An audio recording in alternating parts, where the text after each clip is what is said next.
Olá, graça e paz. Essa é a nossa 66ª semana da jornada de leitura bíblica. Nesta semana começamos um dos grandes livros dos profetas. Já fizemos o livro de Isaías, agora o livro de Jeremias.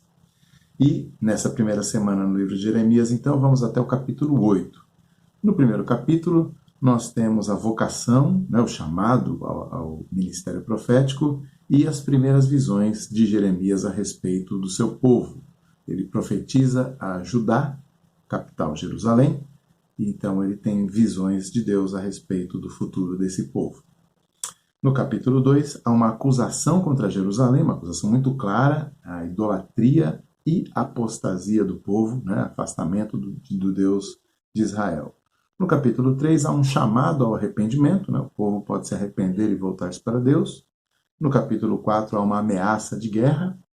E no capítulo 5, acusações contra os líderes religiosos do povo. Quer dizer, não é só o povo que está errado, o profeta, o sacerdote, o mestre da lei, estão todos se afastando do Senhor também.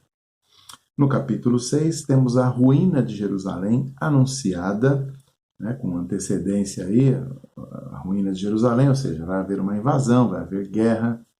No capítulo 7, há um alerta contra a religião hipócrita, ou seja, não vai salvar vocês fingirem-se de religiosos, E no capítulo 8, finalmente, temos um lamento do profeta por causa do castigo iminente do seu povo de Judá. Meus destaques para essa primeira semana lendo Jeremias, em primeiro lugar, a localização cronológica de Jeremias. Jeremias profetizou no Reino do Sul, ou seja, Judá, capital Jerusalém, como eu disse, durante os últimos reinados daquele povo. Então, ele pega aí do ano 627 até o ano 586, ou seja, cerca de 41 anos de ministério, pegando vários reis. Os principais são Josias, Joaquim e Zedequias, que aparecem já no começo ali do capítulo 1, ele mencionando esses 3 reis a quem ele ministrou. No capítulo 1, versículos 2 e 3, ele já fala disso. E aí o seu reinado vai até de Josias, que promoveu uma reforma religiosa, um ano antes, ele começa um ano depois da reforma religiosa de Josias, e ele vai indo por péssimos reis aí depois de Josias, até o exílio babilônico, e chega a adentrar o período do exílio em algum tempo. Tudo aí a descrição no começo do livro.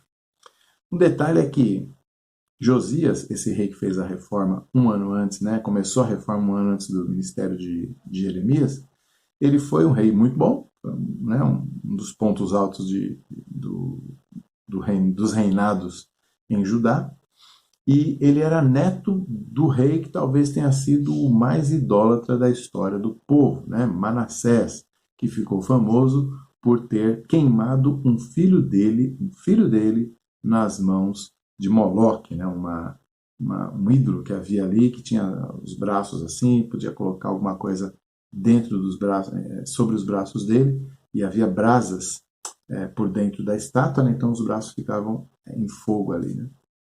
Enfim, esse foi Manassés, e ele teve então um filho chamado Amon, e o Amon teve um filho chamado Josias. É esse Josias, o rei reformista. Nós lemos sobre Josias lá no capítulo 22 e 23 do segundo livro dos reis. Então, a gente está lendo aqui Jeremias, o que a gente vai ler aqui está acontecendo lá no capítulo 21 em diante, 22 em diante, 23 em diante do segundo livro dos reis, até o final. Bom, acontece que essa reforma religiosa não chegou a extirpar a idolatria. Ele restaurou o culto a Deus, o culto ao Senhor, a Yahvé, no templo, fez uma reforma, trouxe de volta o sacerdócio e tudo mais, só que a idolatria nunca chegou a sair. Então, começou a haver um sincretismo, uma religião misturada ali, que não agradava a Deus, mas que trazia uma sensação de conforto para o pessoal. Quer dizer, estamos seguindo a Deus, estamos seguindo o Deus verdadeiro, temos aqui o nosso templo, oferecemos sacrifícios, temos nossos profetas, nossos sacerdotes, então está tudo bem, somos bons religiosos, mas isso sem nunca agradar a Deus de verdade, Agora, Essa época em que Jeremias profetizou nos dá a compreensão de por que a sua mensagem, na maior parte do tempo, é de juízo e condenação. Né? A gente vai perceber nas nossas leituras aí que Jeremias está sempre acusando o povo, sempre condenando o povo, sempre ameaçando o povo de um castigo que vai vir, né? Vai vir. Então, mas é por causa disso. Esse contexto em que ele viveu de afastamento do Deus verdadeiro, de apostasia, precisava realmente dessa palavra dura dele, e essa é a característica de Jeremias. Mas, no meio das acusações, no meio das condenações, das sentenças, nós vamos perceber que também há chamados ao arrependimento com grandes promessas de restauração. Então, Jeremias profetiza nessa época difícil e ele tem um ministério bastante complicado. Nós vamos ver aí trechos biográficos ali do seu livro que mostram que ele sofreu perseguição em nome da palavra do Senhor e diante de toda essa dificuldade ele amava o seu povo e chora porque seu povo tem um destino já determinado por Deus que não vai ser nada bom. Jeremias, então, um profeta falando da parte de Deus em um tempo difícil de apostasia, de afastamento do Senhor. Nós vamos certamente nos identificar com Jeremias nisso tudo. Boas leituras e até a próxima semana com mais livro de Jeremias.